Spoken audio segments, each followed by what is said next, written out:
Save democracy పేరుతో నిరాహార దీక్షకు దిగారు Lingojiguda corporator. GHMC floor leader Daripelli Rajasekhar Reddy డబ్బులు ఇస్తేనే ఓటేస్తామని పరిస్థితికి ప్రజలను కేంద్ర రాష్ట్ర ప్రభుత్వాలు తీసుకొచ్చాయని ఆయన మండిపడ్డారు. మునుగోడు ఎన్నికల్లో టీఆర్ఎస్ బీజేపీ నాయకులు విచ్చలవిడిగా డబ్బులు మద్యం పంపిణీ చేస్తుంటే ఎన్నికల కమిషన్ అడ్డుకోలేకపోయిందని విమర్శించారు. ఇతర పార్టీలో గెలిచిన ఎమ్మెల్యేలు ఎంపీలను వివిధ రాజకీయ పార్టీలు కొనుగోలు చేయాలనే ఆలోచనను తీవ్రంగా తప్పుపట్టారు.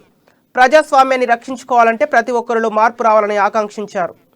ప్రజాస్వామ్యాన్ని కాపాడాలన్న ఉద్దేశంతో సరే ఒక 10 మందిలన్నా మార్పు తీసుకొస్తామేమో అనే ఉద్దేశంతో మేము ఇది చేపట్టడం జరిగింది.